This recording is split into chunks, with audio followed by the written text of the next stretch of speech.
Ladies and gentlemen, boys and girls, dying time is here. That's right. We're talking about The Fury on Kill by Kill. Well, greetings and salutations, Internet. It's your old pal, Patrick Hamilton, coming to you once again from the Paragon Institute for Psychic Kids who want to read minds good and do other things good. This is the Kill by Kill podcast, where we talk about horror movie characters in the order in which they die, in the hopes that a psychic kid's untimely end is just the beginning of the jokes we can make at their expense. And as always, there's only one person I trust to psyop me so good I'll make her explode in a blood shower after. The one, the only, Gina Radcliffe. How you doing today, Gina? Yeah, I was going to say something about bleeding from the fingernails. She's wrung out. Like she's... Yeah, she is juiced. She is, the tap has just been left on inside of her. And if there's any escape, blood's just whooshing out of that poor lady. Yeah, and she was just trying to help. She was one of the few who's trying to help, but there are so many who are not trying to help that you enjoy watching or this might be trying to help, but it's unclear. Who can say?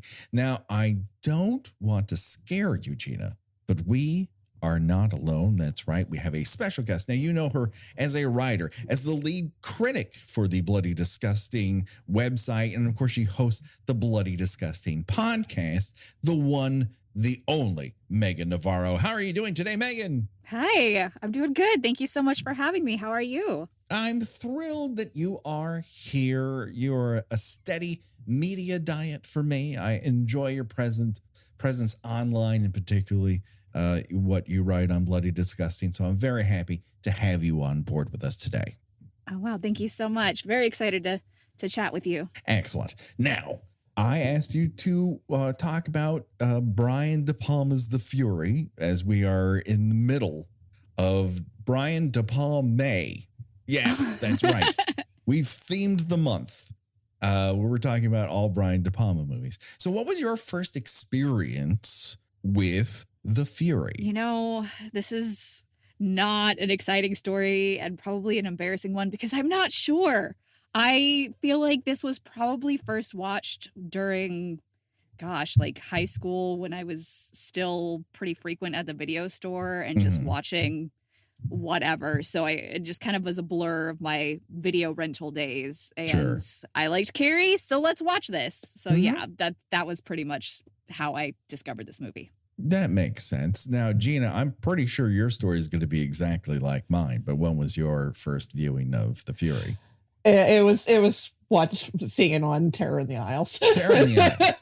Absolutely. Which is featured quite a bit in that movie. And love it. Yeah, I don't think I had ever heard of it before that. And I think that I did not necessarily seek it out, but that it happened to be many years later, because I told you before about my obsession with Terror in the Aisles. And then when I was a teenager, I just happened to come across The Fury, and I'm like, oh, but it's that movie. It's the one with the amusement park scene. And I watched it, I'm like, oh, okay, this is interesting.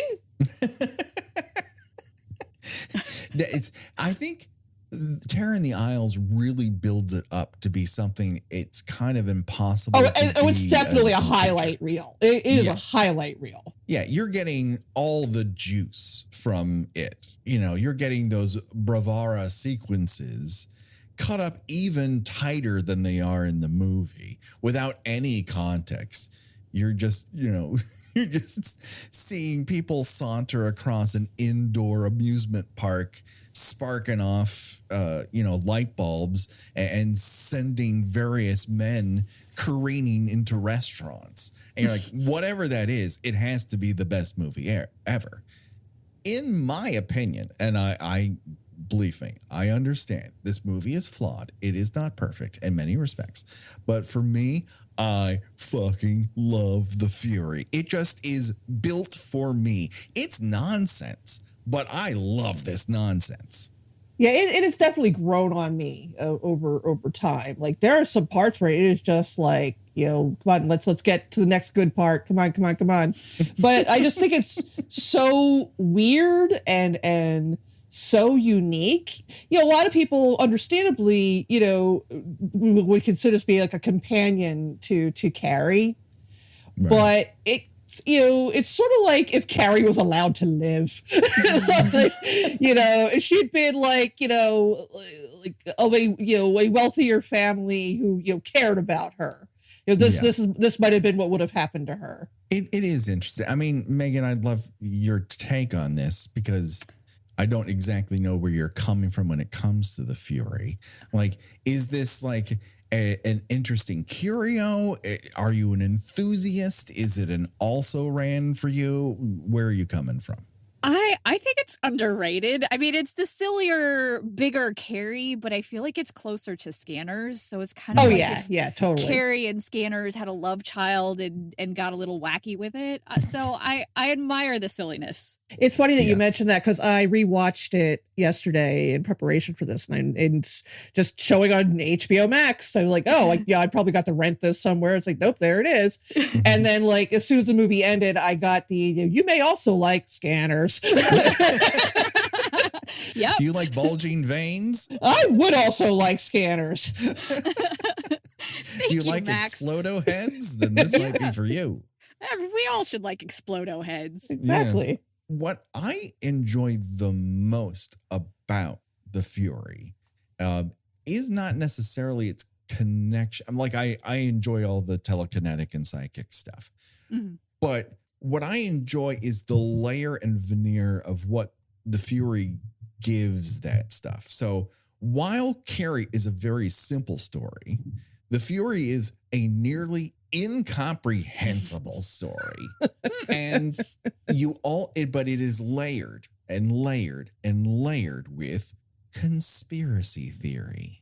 It is just, I think it is more a political thriller that has a dash, an ingredient of psychic nonsense and telekinesis wow factor to rev up what is ultimately something that was just in the water in 1978 for whatever reason. Yeah, it's definitely a paranoid thriller. Like, the whole thing is nobody can trust anyone. Exactly. And they are all untrustworthy on some level. Even your supposed heroes, and you have one truly innocent person. And then what should be their compatriot innocent person, like Robin, you're never really presented the super normal version of Robin. He's always like, you can tell he's been raised by a dad who's not that great at it. And then he sees that dad blown up on a beach. And the next time you see him, he's like strapped to a Clockwork Orange chair. You don't spend a lot of time with cool dude Robin. Yeah, no, you don't get to, you get like, 75% is like Robin's brain is melting. Exactly.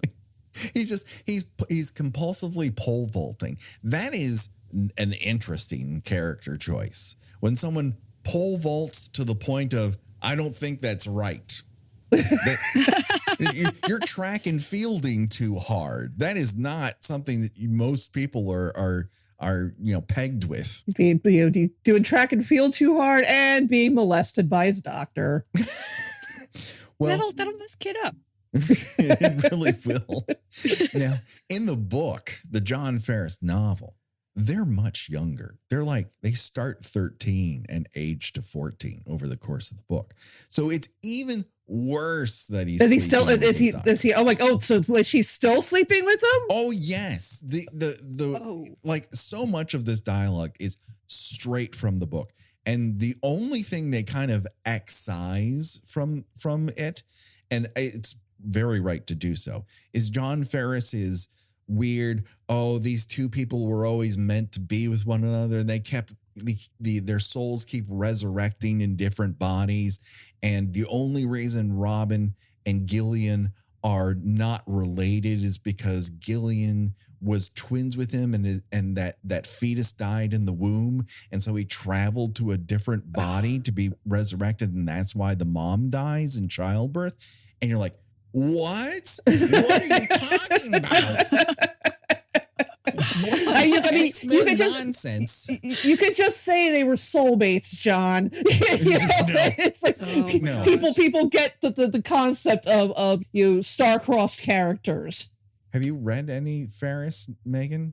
I have not, but this makes so much sense why this movie is the way that it is. He condensed it, and it's still a bit of a tangled web. So it's still bugs. Yeah, and I picked up a few other of his books in the hopes of finding that, diamond in the rough, and he always just lays it on so fucking thick and Southern. And then anytime you get a Southern author from the 60s and 70s, the racial politics are so fucking, insane. I just have, even though they're like short books, I have to put this down. This is not for me. I cannot get past it. But this was the one I was just like dedicated. I have to find a copy of the Fury. I have to read it. And then halfway through, I'm like, this is some bullshit. Where's the cool conspiracy theories? Where are the spies? Oh, wow.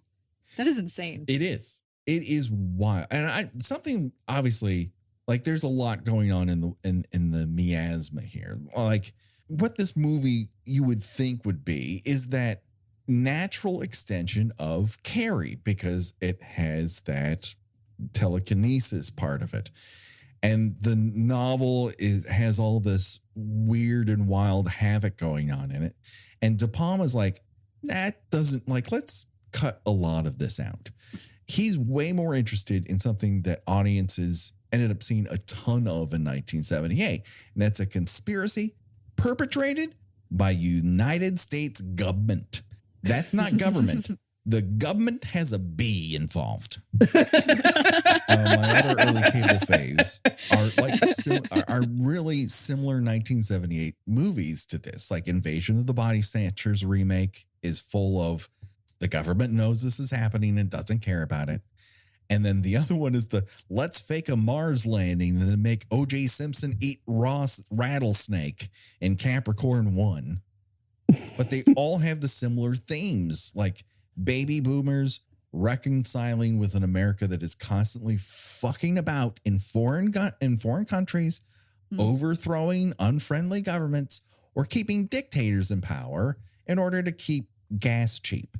And so when you think of it in that sort of post-Watergate element, the things that will really come to the forefront for De Palma in like a blowout, this makes sense with everything else in his career. Yeah, no, I totally agree, and that's why the older I got, and in revisiting this movie, I was like, I get this now. I'm picking up what you're putting down, Brian.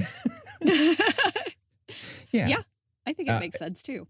And it has all the other De Palma stuff that makes him such an interesting and somewhat divisive director. Like there's all the odd humor choices that he decides to. Yeah, like the first 25 minutes or so of this movie is like filled with weird gags.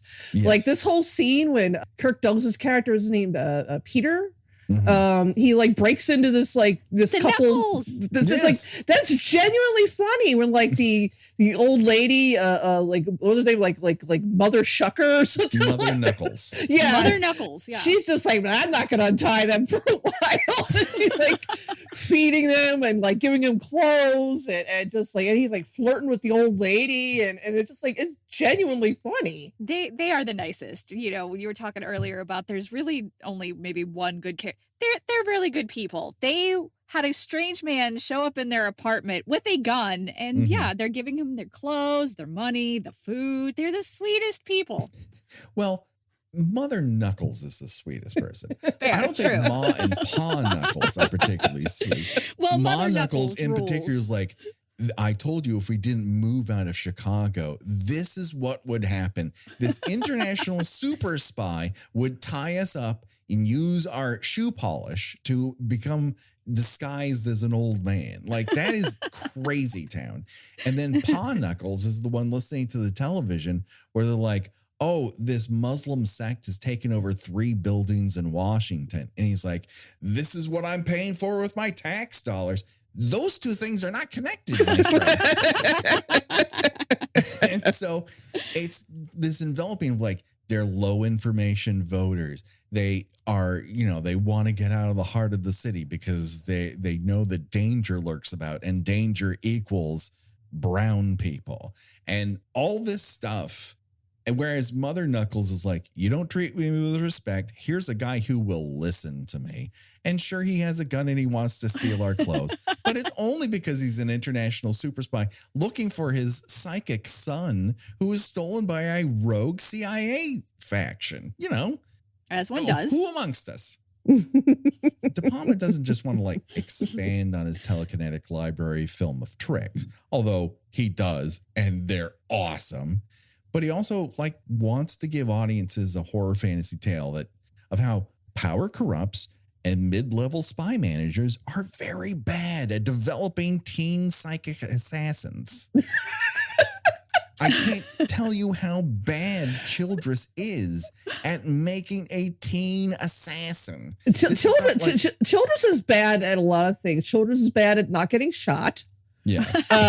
Right. Yeah. He's bad at not making it plainly obvious that he is incredibly evil. Mm-hmm. But again, I mean, that's kind of John Cassavetes. I don't think he ever played a character who didn't at least seem like he might be evil, if not the literal devil. So I thought that a sort of unsubtle casting choice on De Palma's part. I think I like John Cassavetes in this, but I think the role would have worked better if you cast a slightly less assuming, a slightly more unassuming actor in it. Somebody more charismatic a little bit in the like not chaotic evil department. Yeah, exactly. Yeah, the film to me does have. You can either go one of two ways about it, and he has to project that he's an evil mastermind. And the problem is that he does not master minds very well. And he's kind of playing this by the seat of his pants. And I don't know, we've had some crazy villain plots over our nigh 8 years doing this podcast, Gina. I know. And so many of these things are like X plus Y equals $$ question mark. And we're like, this does not add up. But I think Childress's A and his Z absolutely make sense. Steal this teen psychic, right? And train him to become an assassin. And then when he's an assassin, he will just remote view blow up motherfuckers for you, and you won't have to do anything. He will just think about people flying into bar windows and donezo. Like, you can totes take over that government real easy. Like, I mean, the thing you have to remember about this plan is there's already an entire school with employees in place to like, there's like a Professor Xavier Academy already for these like, teen psychics, but there's nobody there but Gillian. And it's like, well, okay, you had other teen psychics and it didn't work out. And if so, what happened to them? What did you do to them? And I feel like, the fact that that's never actually explained, it's supposed to be kind of ominous.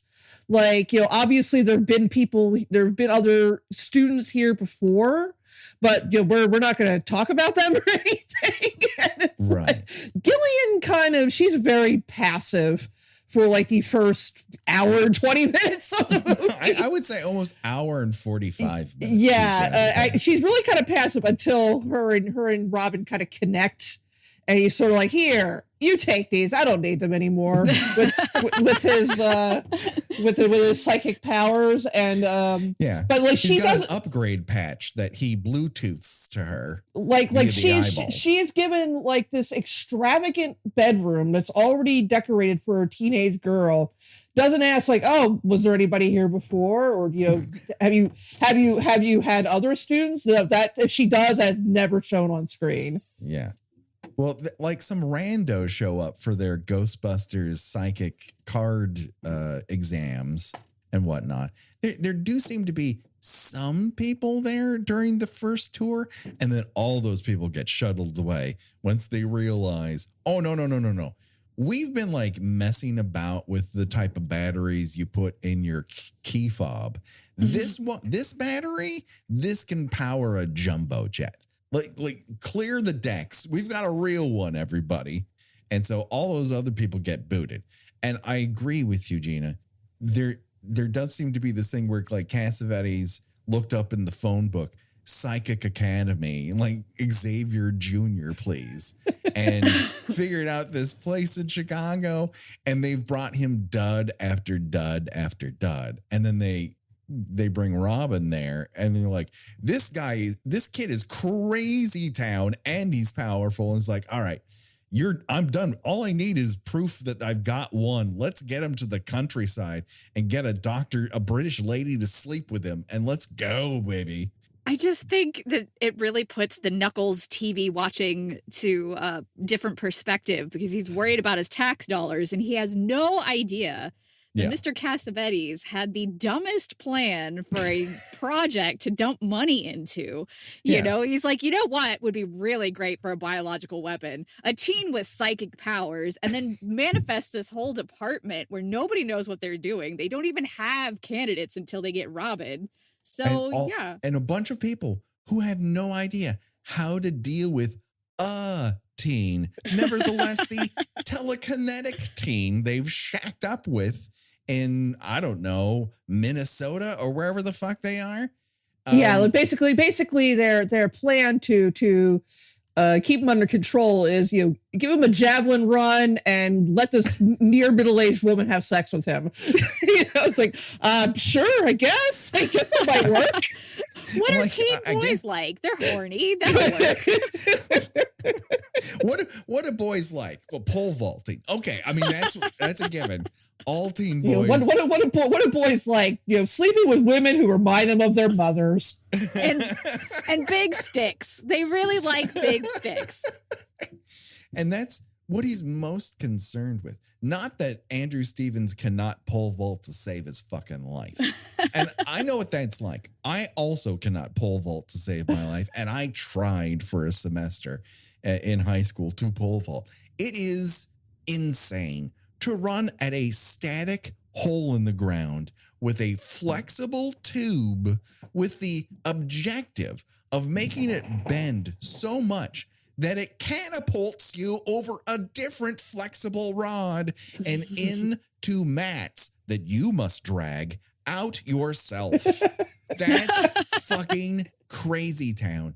If you see a child, nevertheless a telekinetic team, just constantly pole vaulting, call the police. This is not something you can deal with yourself.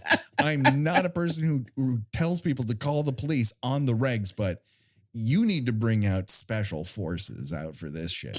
Can I ask what that phone call might sound like? Dear police, there's a pole vaulter. You just never see him even remotely kind of chill. No. And I think, I don't know that this movie needs to be longer, but it definitely needs one scene of Robin not being a super freak. Yeah, you get a little bit at the beginning when he's talking with his dad, and you have to buy that Andrew Stevens worries that he's going to be unpopular in a regular high school. Sure, pretty pole vaulter. Sure. Yeah. I know you have the best hair of 1978. I'm sure it's going to go real bad for you in high school. And then he sees dad blown up, and then that's the last of a normal Robin we get. Right. No, then crazy eyes are permanently installed. Like then we get seduction levels of Andrew Stevens for the rest of the movie. Love it. Love it. What this movie needs is more hot tub kills, because that is what the seduction really, really excels at. Yes. That and cactus art. Megan, have you seen The Seduction? No. Run, do not walk. It is a classic. I guess you could be charitable and call it an erotic thriller, but it's like a stalker thriller, and it is delightfully campy. Love it. Okay, this sounds my bag. So yeah, I'm in. That's our previous Andrew Stevens experience on the pod, and for the most part, Andrew Stevens is not playing a ton of guys who you're like, I feel safe leaving my drink next to him while I go to the bathroom, sort of fellas. Well, he's just so pretty. You've got to figure out something's got to be wrong with him. Right. He's too good. Yeah, exactly. And they just can't quite get a grasp of how to turn him into the perfect assassin, other than making him even crazier than he was to begin with. And I think that is just a bad way to make a psychic assassin. I don't want to Monday morning quarterback this. But then again, I am not blown up real good. And anyone who tries seems to be. Blown up or spun to death, which is... It's absolutely true. Just washing machine. Yeah. Because of that. I think I referred to it later in my notes as he wrings her out like an unbalanced washing machine. Yeah. She just is she's just spinning until everything on the insides is on the outside. Yeah. But in essence, De Palma's goal is not to just like film a veins a poppin' film. Like he wants the audience to be furious with what he considers dangerous, and that is America. It's a first world power that will just do anything to create weapons and put young people in harm's way. Honestly, it's our best export. We're really good at it. And in good, I mean, we cause a lot of damage. So think of it this way. Robin has seen his father killed and is trained to become an assassin by a shadowy American force. And he's being manipulated and shaped into a killing machine against his will. And the only person who really sees all of this just so happens to be his own age. There's no reliable adults in this. Mm-hmm. So Gillian is constantly being shown images of torture, rage, women flirting with guys at indoor amusement parks. And just like families were being shown constant bloody images of young Americans dying for nothing in Vietnam. And all of it starts to coalesce with what De Palma's constant worldview is, and why this is the rational leap from Carrie to the Fury in my mind. Yeah, totally. And it's such a comparison point to Carrie, in which almost no one is reliable, but there's at least a couple adults trying to make sense of it all. Whereas here, Gillian's the only one who can kind of go like, Robin seems dangerous and out of control, but he can fix me because I'm dangerous and out of control. And everyone else is like, how can I use this girl to get to that guy? Well, that's the thing. To a point, you would, that Hester seems like she kind of cares about her. Yes. But Hester is also in it to help Peter. Oh, big time. Yeah. Because they're a couple. And Peter doesn't seem to care about Gillian, much past how she can help him find Robin. Mm-hmm. So again, she's still being used by people who purport to look out for her well-being. Yes. And certainly, Peter understands that he's putting Hester in harm's way. Hester kind of understands she's in harm's way, but not nearly enough. No. But also, Hester is so lonely that she has been seduced by an international super spy in a VW bus who can't afford to pay a homeless man $1,000. That's where we're at. I do like that, even though time is of the essence and they, Peter must urgently find Robin. They do have time to have a parking garage roof rendezvous. In a van. They screw in a van. How many times have we been asking our teenage victims in the slasher movies we've covered, just have sex in a van? And then we finally get a couple who just has sex in a van and he ends up getting her killed anyways. Oh yeah, not in the van, but eventually. Right. We don't have a prom night situation where that is the other boogie van that ends up, they get killed inside the van. I guess Friday the 13th 7 also, one of them gets killed in the van. Yeah. Yeah. But not both. Anyways, that's our boogie van section of the podcast. Everybody, you can, check your bingo box. That happened. But the conspiracy angle of the movie is so pervasive. And I do feel like what kind of comes first? I know that obviously this movie lands 2 years before we get our next telekinesis, veins a pop and heads exploding movie. But I don't think that Cronenberg's really cribbing from The Fury, other than give me more of that or give me different of that. Yeah, no, I don't think that you can say that he lifted a lot from it. I mean, I guess that Robin and Gillian were born with their psychic ability. Yes. Whereas I mean, technically the Scanners people were too, but it was kind of forced upon them. There's a deliberate chemical choice that has made random people have this ability, right? And movie, if I'm remembering correctly. None of them are making any real attempt to live like normal people because they can't. Yeah. They're whereas Gillian up to a point seems pretty normal and pretty in control of her emotions. Like everybody that has these scanning abilities is at least a little half crocked. I mean they're because because you have the one character, Stephen Last's character, he can constantly hear what people are thinking. Yeah. And it's like sometimes it really hits me like no wonder he's just randomly giving people like seizures and stuff. Imagine like anywhere, like not even in a city, just anywhere, just being able to hear people are constantly thinking.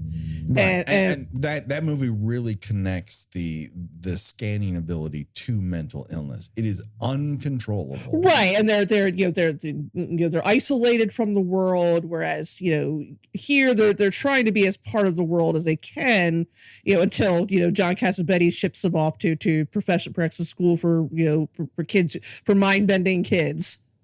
Yeah, I think the X-Men of it all is an important aspect here because they sort of develop the ability at a certain age, as opposed to being wild 6-year-olds who are just like reading the babysitter's mind and making her bleed from the eyeballs.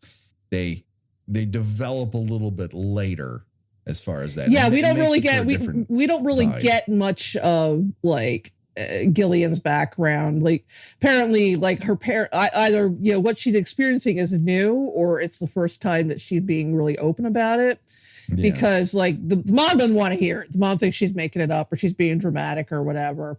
But yeah, you do get the impression that the older she gets, and I guess she's supposed to be like 16 or so. Yeah. The older she gets, the more powerful it's getting. And she is not even quite aware of how powerful it is, which, as we see from the scene where she's making the model train move. Like she's just sort of like zoning out, like, yeah, man, this is cool. And then like, the thing's like suddenly going around like 50 miles an hour. Even before that, when she's at the boardwalk with her friend, picking up on her friend's thoughts and people's thoughts around her, she has no awareness that she's even doing it. Yeah. Yeah. Is that where we get a surprise Winslow Leach scene? Yes, that is the one. I did. Where he I pops in the I film. didn't remember him being in it before, and then when I watched it yesterday, I did the whole like Leo point. Right. There, Phantom of the Paradise. There. Yep. Yes, and he's just.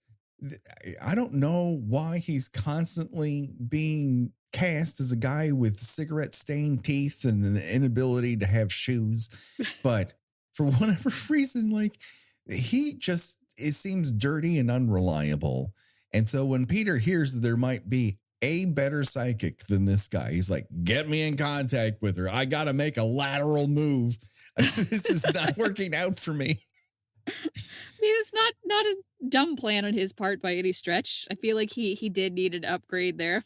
Yes. Yeah. He feels like there's a better model, and there absolutely is. Yeah, I mean, I think he's literally like picking through the garbage when Yeah. when Gillian walks past him. Yeah, I don't know if that's a ruse or that's his everyday, that he's just hanging out on, Lake Michigan, just picking through garbage, checking out the girls in bikinis. He seems at home there, so I'm thinking a little bit him. Yeah.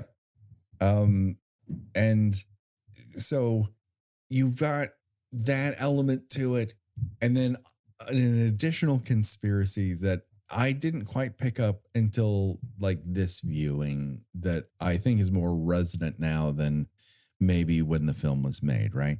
So you've got the Paragon Institute, and especially Charles Durning, and the God's gift to motion pictures. Charles Durning plays Dr. McKeever, and he's that thing that only, in my mind, only really happens in movies for the most part. And that is a scientist who will change his opinion and shape his research for money. Because in real life, that doesn't hold up very well. You won't get very far in terms of success as a science when you're just like, hey, if the government's paying me, I'll do what you want. So as sympathetically portrayed as he is in the film, you can also kind of connect the dots when it comes to conspiracy theorists, like your flat earthers, your vaccine deniers.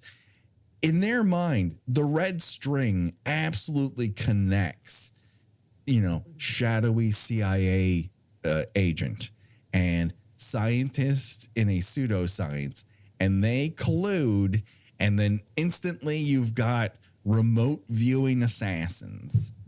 That makes more sense now in terms of weird people's worldviews, whereas in 1978, it just comes off as crackpot. Right. Yeah. Things have changed. Yes, unfortunately. Not for the better. No. Now these people have podcast mics. It's just now we need the person who should not have a podcast mic. Now we need more psychic teens who can blow people up with their minds. Honestly, seriously, we need more psychic teens without the track and field, preferably. Right. Yeah, without the track and field, without the adult doctors sexually assaulting them. Yeah, without none of that. The May December romances. Yeah. We can even skip the toy trains.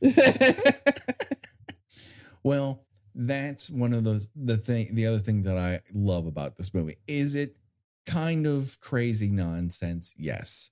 Like, is it a bit more fluff than from Carrie, which feels so emotionally resonant? Yes.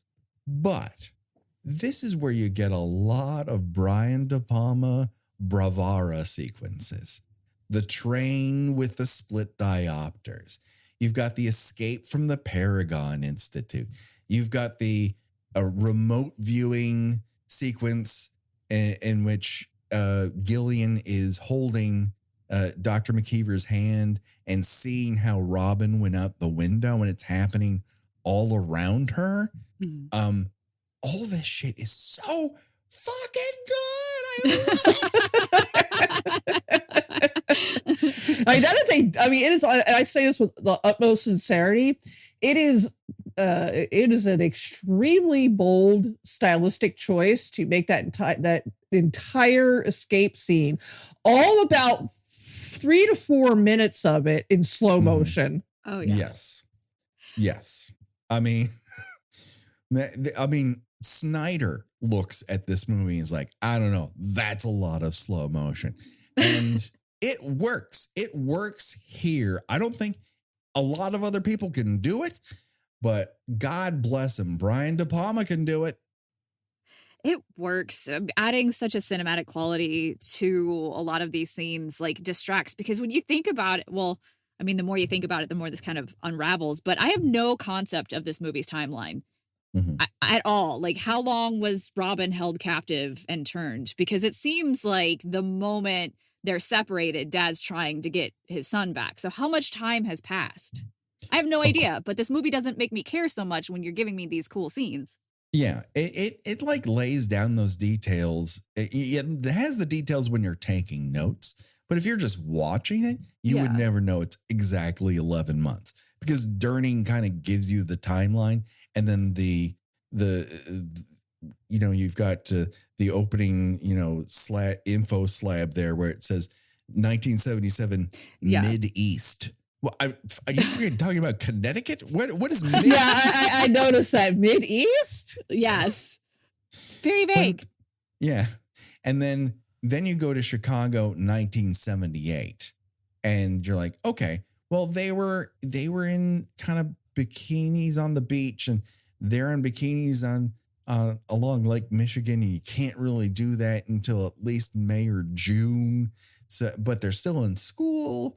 So it kind of lines up that way, but it doesn't easily tell you. This movie's not just giving you information. It's not interested in that. No. The other thing I really enjoyed when I watched it last night was there's the sequence in which you kind of get the lay of the land of how Childress has fortified the Paragon Institute with all of his men and all the video cameras. And you're like, oh, this is kind of like I want to do a preview of what I'll do a little bit later when it comes to surveillance. This isn't like a little surveillance drop in the middle of this. And then later you'll get all the surveillance footage you've ever wanted out of De Palma. He will go to the video monitors whenever he gets the chance, baby. Exactly. So in terms of like character work here, I think that we should talk about Gillian a little bit more because she's so innocent in so many respects, but it's such I think a very pure betrayal from her of this person who just wants to know what the hell's going on. Just wants whatever this thing that's happening is, please stop it or amend it or get rid of it, whatever you have to do. But Amy Irving just projects like, please, somebody help me with this. Yeah, she really she's kind of a very thinly drawn character, but yet the audience is very much on her side, which makes the ending both powerful but also kind of saddening. It's like, oh, I guess she's like Robin now. Just not that Childress absolutely deserves what happens to him, but at the same time, it's like, oh, she's kind of she's gone over the edge and has now killed someone too. Yeah. Does the book clarify that in any way? Because I feel like the way that it's handled can be read many ways. Like, I just assumed that it was his final gift to pass on to Childress, with the blue eyes kind of signaling that that's the temporary gift and she's igniting it and he's finally getting the revenge because. Oh, that's a good approach to it. I didn't even think about that. I thought that, when he gave her his powers, he kind of, gave her whatever, brain sickness he has from it and from the way people treated him. But no, that actually makes sense with how you described it. Just because It's he's more- manipulating her like the entire movie to help him get out. You know, it's not so much that he's connected. I mean, she feels a connection. I don't know enough about Robin to know that, but he's been using her as a tool the whole time that it just felt kind of appropriate. Well, it's weird that this goes to the other like element here that there's a sender versus receiver dynamic at play where there's two types of psychic and telekinetic powers. Robin is a sender. His power is active. He's able to push things. He's able to manipulate electronics and theme park flat rides and bar carts. He can make himself float.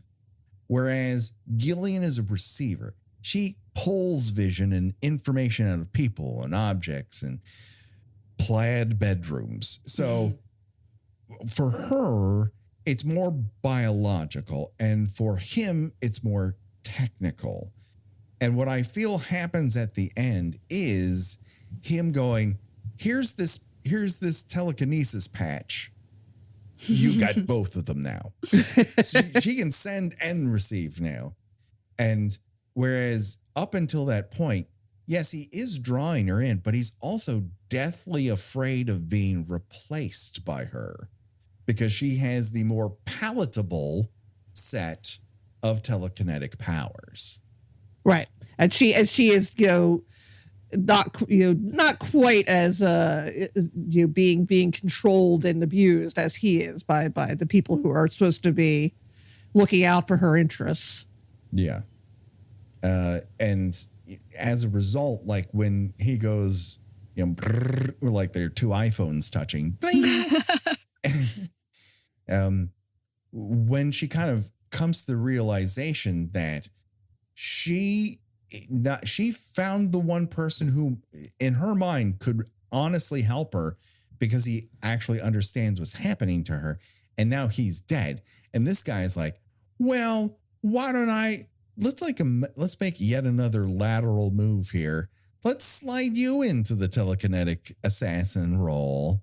And then you can have this bedroom and we'll find you a hot looking doctor to sleep with on the regs or whatever.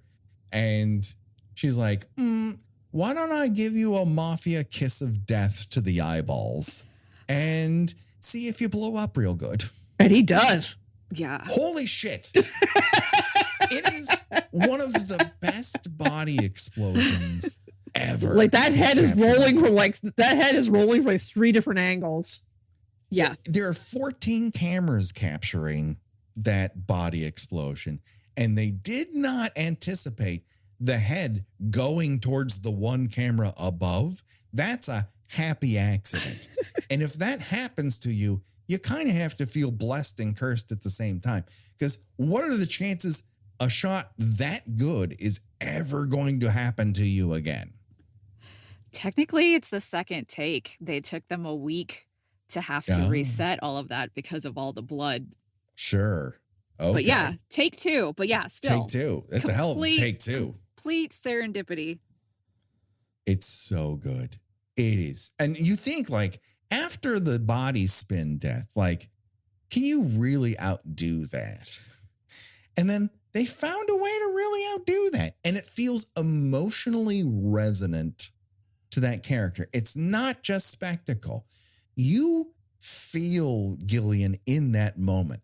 The last thing she wants to do is feel trapped by yet another shadowy government op to try to make her into something that she does not want to be.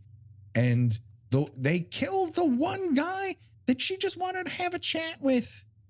And I don't know how well that chat would have gone, by the way. Yeah, I don't think he would have been particularly friendly towards her. No, but this is also after she was expendable. She was deemed expendable for a while there because she knew too much. So it's like Childress might be the dumbest government agent ever in a horror movie. I mean, that's saying a lot. So maybe not. But gosh, what a moron. He is up there in the top 10. He is trying to make lemonade out of lemons that he found rotting in the backyard that a squirrel dropped. Like, it is really weird for him to just like, I don't know, I've got a lot of money wrapped up in this. maybe you become an assassin for me? I mean, give it a whirl. Maybe you like it. Let me try and fib to the psychic. That'll go over well. Yeah. It's not like she can read my mind or anything. I'll just like lay it on thick and she'll probably want to get involved. It seems pretty cool. Yeah, you really shouldn't the first time you're meeting someone, you probably shouldn't use the phrase, I'll be like a father to you. Oh, yeah. Not at all. He's not as hot as Dr. Cougar Charles there, so I don't know what he was thinking. Yeah, no. It's just, and obviously Gillian, you can, although it's never really introduced, she's obviously into having a parental figure that is involved in her life. She's, kind of a socialite's daughter. Her mom just drops her off at the school. It's like, all right, bye. I guess I'll see you at Christmas break. Here's your plaid skirt budget for the month later. Yeah. I'll leave you at the school where you're the only student. Yeah, like she would rather her be part of that wood-paneled bitch academy in the first half of the movie than go to this other place where like we have free-flowing ice cream whenever you want. That other girls' school that she's attending, every time Daryl Hannah shows up, I'm like, fuck, that's Daryl Hannah. How do you even determine you get your hands on a Daryl Hannah? How do you get your hands on a Daryl Hannah? I do somewhat wonder if Hannah was part of that massive, and it's something we weirdly didn't even talk about in the Carrie episode, Gina, that they cast Carrie and Star Wars in the same sessions. Well, yeah, because I'm pretty sure Amy Irving auditioned to be Princess Leia. Yes. They just like would audition them all with scenes from both movies. And they're like, who do you want? Like, you choose a column, and if we have a discrepancy, we'll scrap it out. But we'll just see everyone and take the people that we like. It's just so crazy that Carrie and Star Wars are connected by casting sessions. And almost so many people out of those casting sessions became gigantic stars. Yeah. That's one hell of a casting director. Yeah, that is for damn sure. I mean, you get a lot of who's who in this movie too. You get Dennis Franz, the most sparkling Dennis Franz has ever been on screen. He's like a baby. He is so young. They've turned up the dial on bug eyes on him to 11. Well, to be fair, he is being held at gunpoint. He is being carjacked.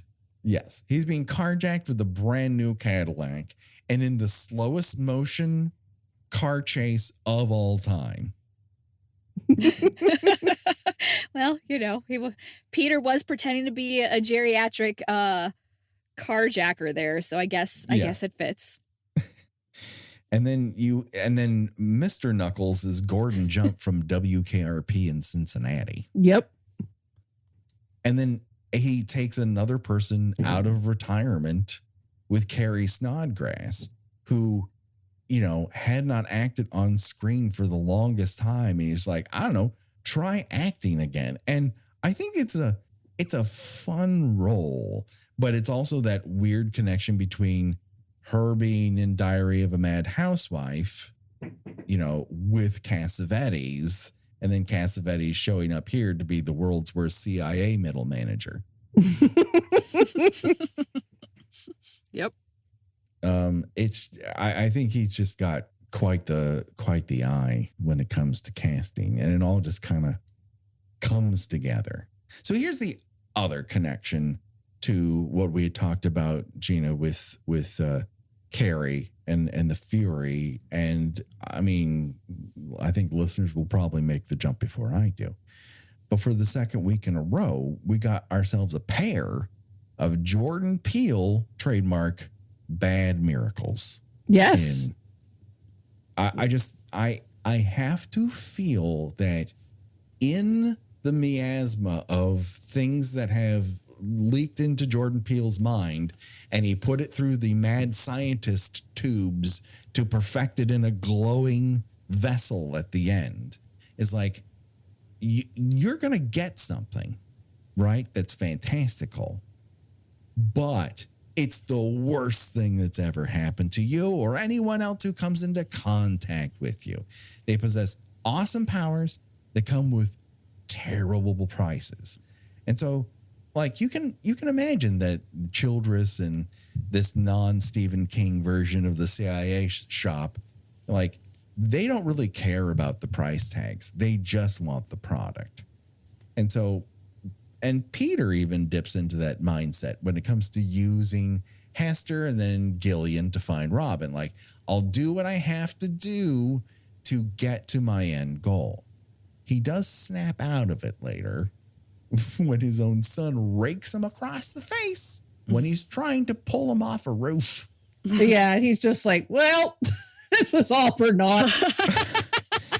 I'd hoped to rescue you. It turns out you're a bad apple. I guess you're really pissed at me, huh, son?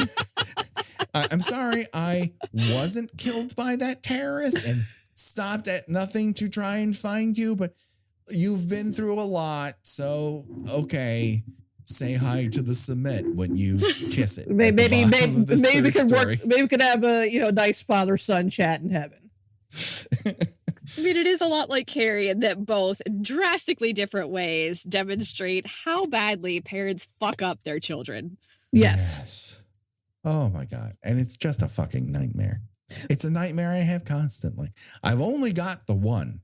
If I fuck it up, it won't be because I was too busy doing something else. Like I only have the one. So I really got to aim well. Does he seem to demonstrate telekinetic powers yet? No. Okay. He also doesn't seem to demonstrate powers that when everyone else gets out of a car, that's his cue to also get out of a car. We're leaving the car now. And he's like, I'm deep in thought. It's time for me to consider my worldview. And you're like, kiddo, time to get out of the car. He's like, oh, okay. I'm sorry. I'm 13. I don't think with the one upstairs. Sorry. To go back to what you were saying about, like, you have these very cool powers, but they turn out to be, I would love to not have these powers. Is again, you've got Robin whose brain is turned to mush. Yeah. And then you've got Gillian, who has discovered that she cannot touch anyone, which it's like, okay, so no one can give me a soothing hug. No one can do anything to bring me any sort of comfort. I will be all alone in this world. Oh gosh. When she's constantly flinching, when her mother reaches out to her before she jets off to France, and she's, even though she's got gloves on, she's just like, I don't want to take a chance. I don't want to bleed you out, because that just happens to her on the regular now. Is that someone leaves the faucet on and you're just drained of all the blood you have available through your fingertips. Right. And the sole exception being Robin, as she finally gets to touch him and he's dying. Yes. Right. So you get kind of like a weird Rogue and Magneto situation. Yeah, you do. If I constantly refer to my X-Men fascination, it's just a bummer that this is the way they have to meet. But I think it's a weird setup in the novel universe, because Ferris ended up continuing the Fury for a couple more books, where it just got esoterically more and more metaphysical. And he's talking about the continuum where all experiences run at the same time, and you're just an access point. You're like, oh my God, make people explode already. If he's making you wish for the weird subplots of a 13-year-old and his creepy doctor, then there's a problem. It's an issue. And that they're destined to be together, and that they'll be, these twin powers will constantly be, reunited and reused over and over again. And you're like, do you have a plot? Anything like that? You want to hit those notes? You want a car chase? Is anyone going to put shoe polish in their hair? Where's the knuckles? I'm needing here. You need more super spies who cannot outshake the CIA. He comes out and it immediately gets tagged as there's that super spy. After him, boys. Get him. I love Childress's dumb thugs. There's that sequence outside the Paragon Institute with the start of the voyeuristic-a-thon that happens when there's two guys and one's on a rooftop and the other one's like acting like a doorman and they're like negotiating for coffee in a Hershey bar and someone else is on the radio like, shut the fuck up. I need to pee. Shut up. It feels very real and true. And about all that Childress is capable of in terms of hiring. Yeah, like these are his top men. The top men are working on it. And this is what he's got. No wonder he's dipping into psychic teens. You have to wonder, like, if Peter was the best spy he ever had working for him, and the rest of these doofuses are what he's left with, you would start reaching out to, the Paragon Institute and like, save me from this. Find me some psychic teens. I got to get on that psychic teen train. He went to a CIA convention last year. And then he was sat in for a presentation of why psychic teens are the future of weaponry. He's a believer, so I'll give him that. If this failed, then he'd be seeking out Bigfoot next, probably. All we got to do, right, is we got to bring Bigfoot in. Maybe we give him a turkey. Maybe we give him some canned ham. And then he works for us. And then we just kind of drop him off in the Russian woods. They've never seen a Bigfoot. And he just fucks up various shit. I'm sure it'll work in the desert too. He may be too hairy for that. Maybe we work on a desert yeti. I don't know. Problem solved. That's why they pay me the big bucks. This is why I'm working on a 6-figure salary. And I'm smoking my weight in cigarettes every month. Such a weird character with one working arm. And I love how just ice cold Kirk Douglas is when he finally gets captured. And he's like, how are you doing? And Kirk Douglas is like, how's your arm? I love when somebody asks him why doesn't his arm work? He's like, 'cause I killed it. I just love that phrasing, 'cause I killed it. He's attached you grown to a men corpse. are silly. He'll never bowl right again because I murdered it. I ruined his chances of winning the for the 5th year in a row the CIA Horseshoe Championship at the next big picnic. His prized arm there, it's gone. Enjoy how shitty you are at darts, asshole. He really is, and it's almost like he planned it that way. Like you weren't aiming to just kill his arm. You were aiming to kill all of them. Got his arm real good, like way better than I could do with a waterlogged machine gun. Congrats to you. But don't act like that was what you were aiming for this entire time. Yeah, that was really his entire plan, was to let him go one arm down to kidnap his son and brainwash him. Bang up job there, Peter. Try being a father to him with one working arm, a-hole. See how many swim contests you win with that dead ass limb. So, yeah, I mean, this is where, like, Peter he's a real piece of work. And it also comes down to Kirk Douglas in real life was a real piece of work. Yes. I don't want to give everyone an exact rundown of Kirk Douglas's many sins. Like, we can, you know, not, you know, the art rather than the artist here, but do yourself a favor and give just him a rote googs, and you'll probably come up with some things you're like, oh, maybe Kirk Douglas is not my favorite human being ever again. He should not be. I think that influences and flavors the dish here that Peter, he wants out of the game because he has done terrible stuff. He would just like to kind of be an okay, weird swim contest dad with his son. And Childress is like, no, sleep with the fishes in the Mideast. The Mideast, yeah. I watched this last night with Becky, and when the Arab men show up, you know, during the theme park sequence, she goes, "Oh, it's the Mideasters."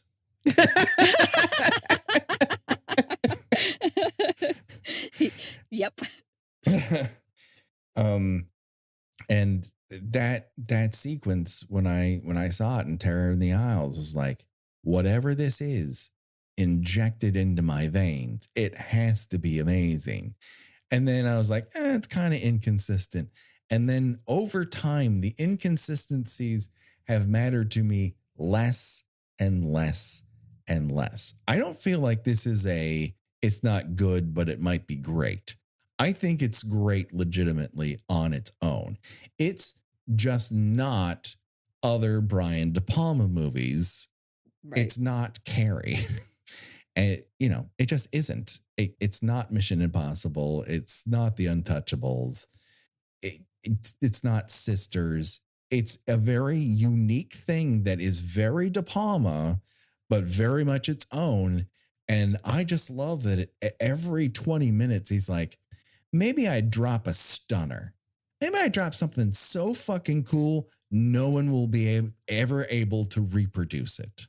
Only I can do this. And you're like, yeah, only you can do this. It's pretty fucking cool. Maybe I'll fling some dudes through a restaurant window. Yeah, you do that, Brian. I support this. Maybe I chuck Carrie Snodgrass through a windshield. Maybe I'll have a guy wipe blood on his forehead instead of being shot there. And you're like, you know what? I'm cool with it. I don't care. You know, all this stuff is just so unique and so him. You know, will he do a better mall walk than he does here? Yes. We're going to talk about a better mall walk next week when we talk about Body Double. But he's warming up for that mall walk here, baby. It's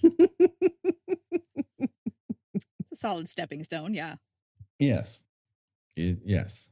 I'm already feeling the drop in terms of lead character juice. Charisma. To Body Double. Lead character Riz, as the kids might say. Oh my God. We're going to be talking about Riz a lot in that episode. Oh my God. To our explain ourselves, Meagan, we have a Craig Wasson problem. He's a problem.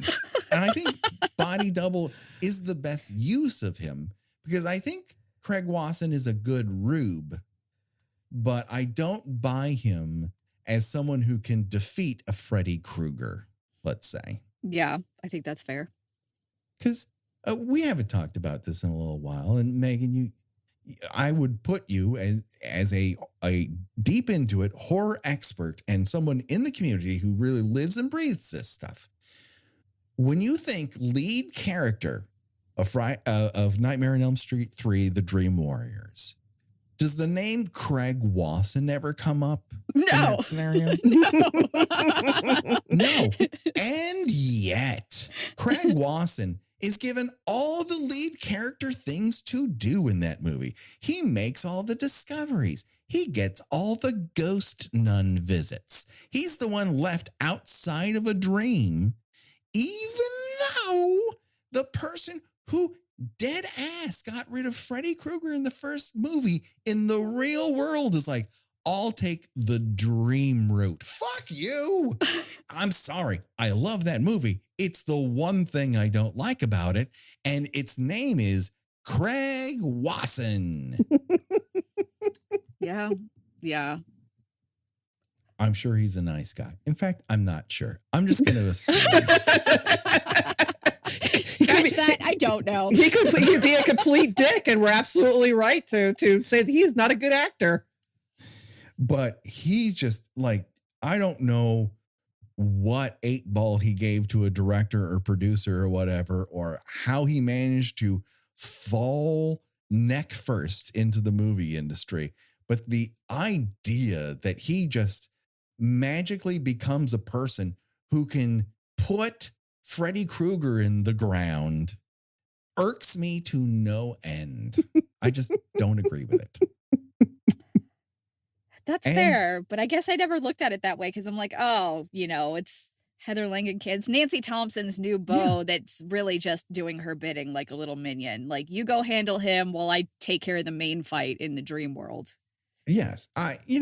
There's so much better going on in that movie. Yeah. That the Craig Wasson stuff. It doesn't ruin it. It's just one aspect of it I never cared for. Oh, fair. Yeah. Totally fair. I forget he's there, to be honest. Yes. And the fact that they cast, Fishburne in this dumb little role. Like, you had access to Fishburne. And you're like, who will get to play this main doctor character? Craig Wasson. This like limp rag of a hairdo and corduroy jackets. And you're like, oh, the guy who fell naked out of a window in Ghost Story? Absolutely. Sign him on board. Send him a ghost nun. This'll be great.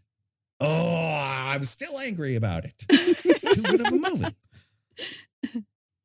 Oh, it's so good. Anyways, we've had our shots at A Nightmare on Elm Street 3, Gina. And yes. I just, as we're rounding the corner here of 8 years, you look back and you say, have I made fun of Craig Wasson enough? Like I said, we'll get an all new chance next week. Next week, if you're like, I don't know if I want to listen to Body, remember, we're taking pot shots at Craig Wasson. Yeah. We're loading up all new insults. I got a whole name file for him, baby. Spoiler alert, they have not taken enough digs at him. Keep going. It's just, he is a target, and he's just going to have to accept his fate. That Freddy Krueger grave was too shallow. Yeah, he is too shallow. Enough that dog pee can just wake him up. I just don't. People also don't remember the fact that he's woken up and reconstituted by demonic dog pee. Flaming dog pee, the way that all demons get revived. How do you know that part 4 was written during a writer's strike? Oh, I know. Flaming dog pee was how you resurrect Freddy fucking Krueger. All right. We have to get back to the Fury. And the way to do this is ask, is there anything else we have not talked about with the Fury that you just gots to get off your chest? Yeah.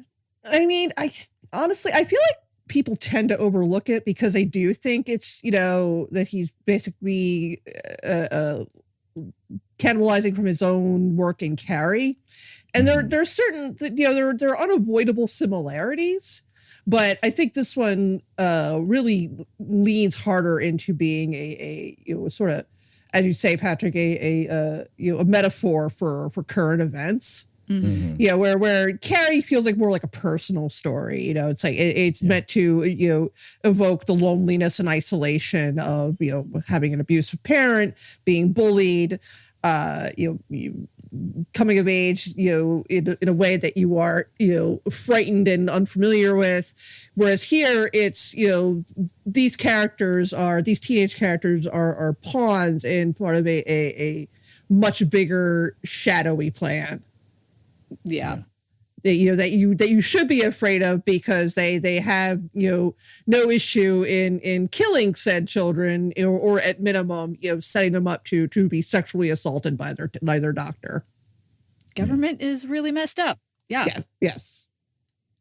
And I think it's easy with De Palma to put certain movies because you have movies that just are so iconic. You have Your Sisters and Your Phantom of the Paradise and Carrie and Dress to Kill and Blowout and Scarface and Body Double and The Untouchables and Casualties of War and Carlito's Way and Mission Impossible. Like you could put it on this is kind of like a Bonfire of the Vanities or Wise Guys level movie from him. I believe this is still just below top tier De Palma. There are sequences in it that are just so incredible, so full of pure cinema that you have to give the movie its due. If you have not watched the film, it is why I wanted to put it. I've been putting this on and taking it off the lineup for the last 5 years. And I finally pulled the trigger. People need to know about the Fury. People need to give the Fury its due. I don't think it's particularly poorly aged. I think a lot of the elements, regrettably are still present. Yeah, I don't think it dates itself much. No, yeah, I don't. It's like you were saying, Gina, earlier about Carrie being a coming of age story, very personal, small.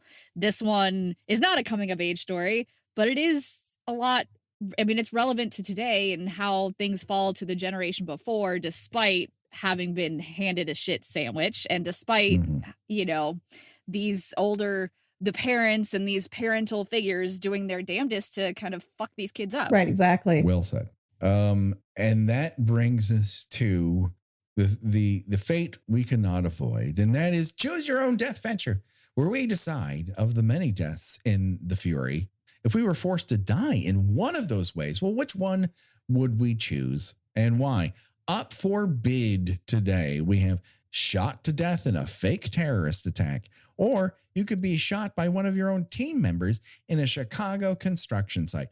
Maybe you drive into Lake Michigan and drown. Maybe you're shot in the forehead. Maybe you're run over by a recently killed corpse, or you get shot to death in 70s jogging gear, which is wow. And, or you could get spun out via telekinesis. You can get dropped from a roof by your father. You can just give up and fall to your death because what's worth living for now? Or blow up real good. And so, Meagan, as our guest, I choose you to go first. So this is my thought process. Do I go out as easy and fast and as painless as possible? Or do I go for like big showy spectacle? Mm-hmm.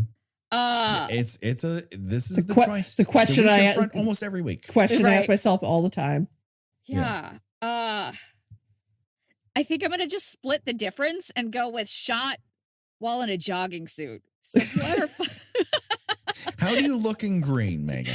Because I don't know. That is the deciding factor here. But I just feel like whoever cleans up the body is going to have some kind of story that comes from that. So, my parting gift to you, kind stranger, cleaning up my body on the streets. There you go. Excellent. What say you, Gina? I mean, on the one hand, Robin going out, he gets to pass on his powers to somebody, and he took a lot of people with him, which is mm-hmm. When you're going, that's how you want to do it. You want to take a bunch of people with you if possible. Mm-hmm. But I gotta go. I gotta go with that amusement park death, because that is just so, I don't know if I want to use the word iconic, but it's such a huge moment in the movie. Mm-hmm. And I honestly, I would love to have my family members be asked, well, how did she die? Well, she was on an amusement park ride and it broke off and it flew the window of Fun Eatery. Oh, shit. She was flung off a flying octopus into a Fun Eatery. Yes. Where there's license plates on the wall or whatever. Just skidded right into it. Like, here I am. Oh, hope you didn't wait to order. Did you order these men? Because here they are, hot and fresh. HOTTOGO. I'll have what he's having. Exactly. Yeah, I mean, I think it's got to be very painful. But also, to put on your tombstone, beloved husband, father blown up real good. That's saying something, you know. I would like to think that people will listen back to this podcast and think fondly of me and us and the amusement we brought to millions minus a million or so.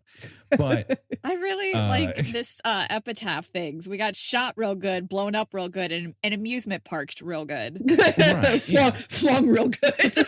Yeah, the stories people will say at the wake, though, are like, but his head flew off his body, just up into the air and right back down. Just like spun like a volleyball. Sometimes impact will knock shoes off, but in your case, knocks your head clean off. Clean off.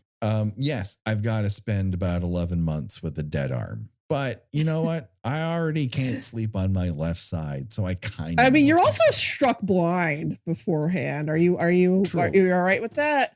Well, but it's how that's like what 30, 45 seconds. Well, that's true. I can live with blindness for that long. That's good because that's all you got. But you can but you get a nice little Don Corleone sends his regards kiss before you go. Yeah, I blow up real good, but someone takes the cannoli. That sort of stuff. I like it. Yeah. That's the way to go. So, Meagan, where can people see and hear more from you out there? You can find me on Bloody Disgusting Podcast every Wednesday, or on Bloody Disgusting, the website, or at Haunted Meg on Twitter. And I encourage people to, I think you are very fair and honest in your reviews. And when I agree with you, I understand why. And when I don't agree with you, I understand why. It's why I enjoy reading Gina's reviews. And it's the same thing. I get what you like or dislike or in between about a movie. And I might not always agree with that, but I understand it from your standpoint. Thank you. Yeah, that's all I want. I just want to facilitate a conversation. I don't expect everybody to align with my opinions all the time. So yeah, thank you so much. And if people haven't checked you and Xena and John out on Bloody Disgusting podcast, I think they absolutely should. It's a really fun time, and you're all three very interesting people and bring a lot to the table every week. Thank you. You do. You both do. I love talking with you guys. Thank you so much. Well, thank you. Gina, where can people find you on these here internets? I write about movies and television, mostly movies at this point, at thespool.net. I have a Substack, GinaWatchesThings.substack.com, and I am on most social medias under Gina Does Things. Do it today, people. Check it out. You can find more of this podcast on Patreon, where we give you bonus episodes every single month. It's super fun. We're doing lots of interesting things, and we want you to get on board with it. We're on most socials, with the exception of Twitter. Fuck that place. Mm-hmm. And of course, you can rate and review us on iTunes or whatever podcatcher of choice you have. Josh Hollis, not John. I don't know who John is. Fuck that guy. Josh Hollis does all of our artwork, and go to Revenge Body Memphis at bandcamp.com for this theme and all of our remixes. And that does it for next week. I already spoiled what's coming next week. We're jumping straight to Body Double so we can really dig deep into Craig Wasson's fantastically coiffed empty head as he gets so bamboozled. We get to roll around in some sleeves. It's been a while. Since we rolled in some sleeves. We have not covered a single driller killer in this podcast's 8-year history. No. What better way to celebrate our 8th anniversary than just ripping Craig Wasson a new one? Something we enjoy genuinely. But it's a pretty fun movie on top of it, so we're going to get that too. So that just about does it, folks. Don't worry, the body count will continue. For myself, for Gina, and for Meagan, goodbye, everybody. Bye.